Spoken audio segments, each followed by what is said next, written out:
we are in the Pacific Northwest in the crispy, crispy cold. It's 39 degrees.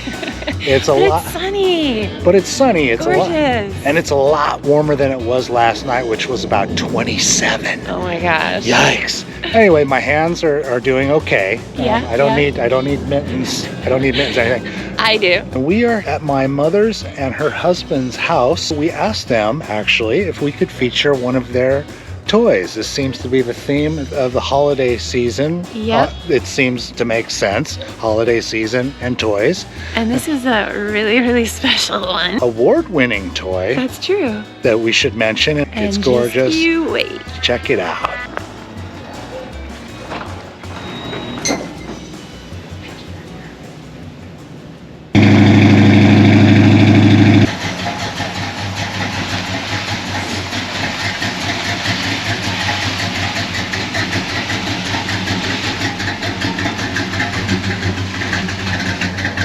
So we are now here in the garage with Louie, and he's going to fill us in a little bit on the history of this vehicle and the technical details. His vehicle, his 57 Chevy, is considered a Restomod. It's a 1957 Chevy 210, born as a 210. I cloned the car into a Bel Air, 57 Bel Air. Okay. I've redone the motor, had it rebuilt. Put a 270 cam in it. By the way, I learned what a cam. Louie taught us what a cam is and what it does. And I forget. And then I put roller rockers on it.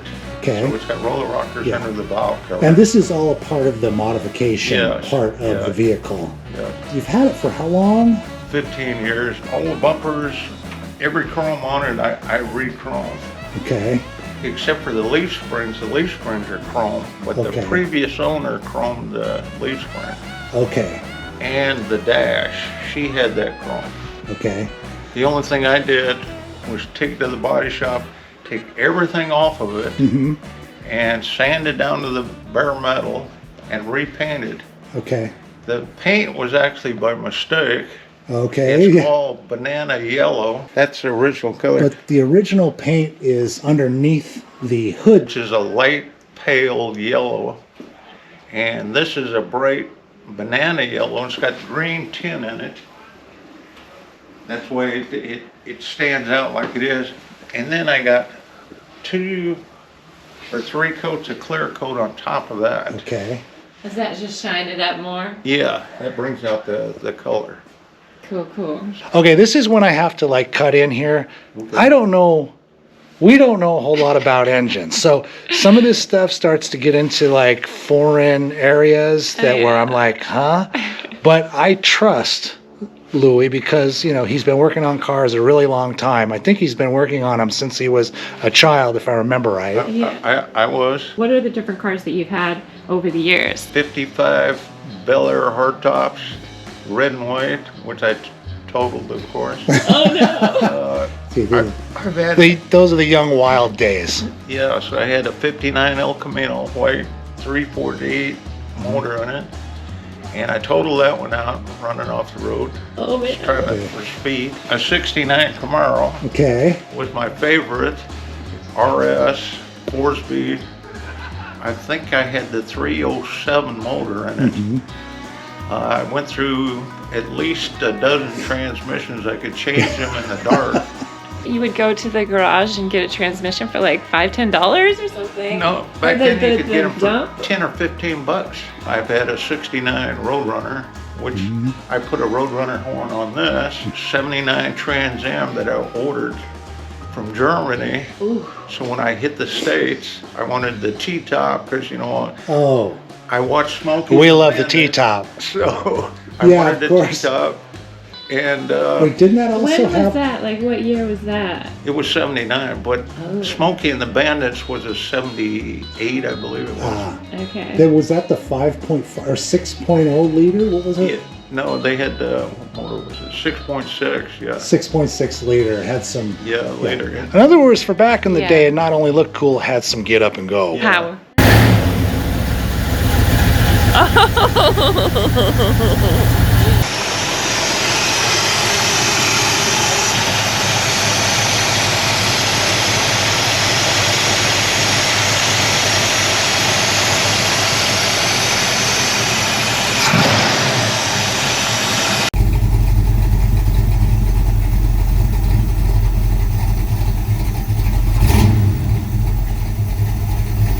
It's considered supercharged, right? To a certain degree. Is that what you? It's not supercharged, but it just gives it more power by adding in a cam. I got a 270 with a 008 lift on it. Okay. And then I went to roller rockers because it was easier on the lifters. Then I changed carburetors. I went to a 4-barrel, which I'm running a ABS2, and then the transmission is a 700R with overdrive. So when I hit the freeway, it really, the tackle just dropped down. well, this engine is an absolute beauty. You can get that chrome. You see that chrome. Now, chroming is where things start to get really expensive, right? It's it's all catalog ordered for the most part when you need these parts. Except for the brake booster, we got that at the Good Guys car show. And then me and Linda put this on. It's a 2-person thing to hook that up. Of course, power steering didn't come stock. Well, they did have it stock in 57, but it was a special order, but this one didn't have it. Okay. So to change that, you had to add the pump, the gear, and then I'm running headers on this thing, so it's hard to change the plug, so I got to use special wrenches to do that. You go to the different, I'm forgetting the name, when you guys go out during the spring and summer. What were are they conferences? We go to a lot of cruisings too. Are they road shows, or what's the name? What it is everybody gets in a big parking lot, talk, most of our friends, and they'll say, well, what show are you going to this coming weekend? And we say, well, we're going to this one, because they usually got 4 or 5 different car shows on the same day. Okay. So we'll pick which one we like. That's what gets you involved. Plus you get a book. Linda's got it in the house. And you get that at usually the swap meets. Okay. And it tells you the whole year of car shows that's going on. So you got an idea.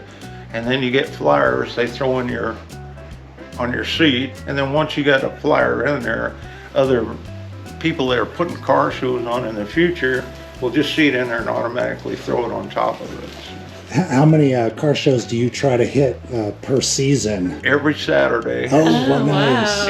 And sometimes they got them on Sunday, and we'll go back to back, go Saturday and Sunday. Weekend after weekend. Weekend after weekend. We're up in the Pacific Northwest, and so we understand you got the time up until that there's a window. September, but it depends on if it's not raining. We try not to take it out in the rain. That's the general rule with the show car. Is there any lowrider action up here? There is here. Yeah. There's a lowrider club. In fact, they like my car because it is lowered. It's got a 2.5-inch lowering spindle on the front, and then the leaf springs are shorter.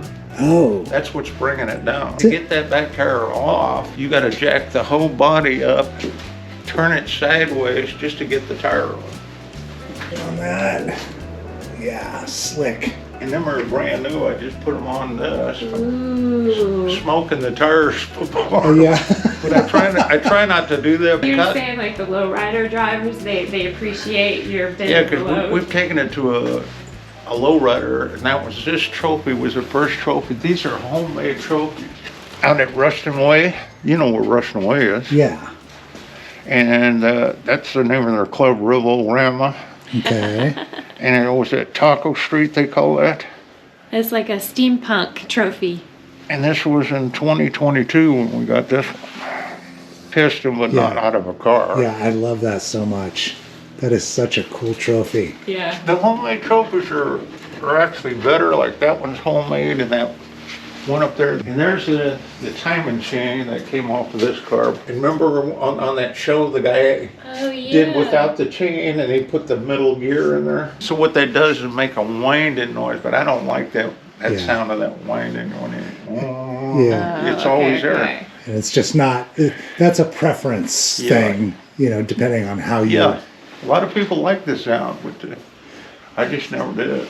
This is Lakewood, Washington had a show put on, a Christmas show, and they gave out one trophy, and we had the car decorated with the Grinch.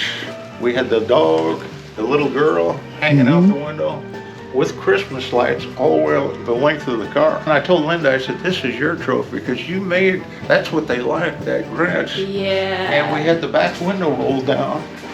and we had the Grinch grabbing the lights. Yeah. And we had the lights all the way here. It looked like he was, you know, ripping them out. Oh, that's fun. And then we had the dog hanging out one of the windows, you know. Yeah.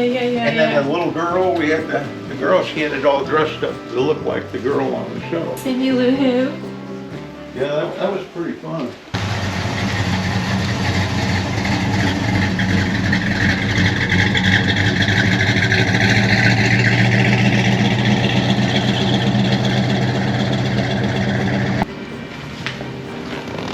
Here I've added my gauges, my moon gauges, which has got the oil pressure, my battery amps, and my water temperature. Okay. I've added a tack on this side for the engine, the Okay. tachometer. Right on. I've changed the steering column. I put a tilt wheel in it, so I can adjust it any place I want. I had to have my 8-track player, and this is a regular. Yeah, of course. Who are we featuring?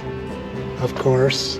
Yeah, Elvis. But my real sounds are my deck that looks like an original stereo, but it's got a 6 CD player in the trunk. Awesome. Got an amp with a woofer, so that's usually what we're blasting. Going So down the road. in other words, we got quality audio coming from this vehicle. It's a 57 Chevy with high quality audio. And here's my USB. All this chrome here was done by me and Linda, Okay. because a 210 don't have that. It's just solid black. Okay. So we've added, all of this is Bel Air style, all of this chrome, and that's basically it, what the Bel Air had. Plus an armrest. These are longer than the 210. This should have been black, but it was re-chromed, the same with this. The windshield liner was chromed. Well, Hi, Maggie.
Hey, so you won't believe what we found in this abandoned garage. It's like a pristine 57 Chevy Bel Air. And Daniel and I, we revved it up. It started right away, had the keys in it. We just don't know how this happened, but yeah, we're coming over.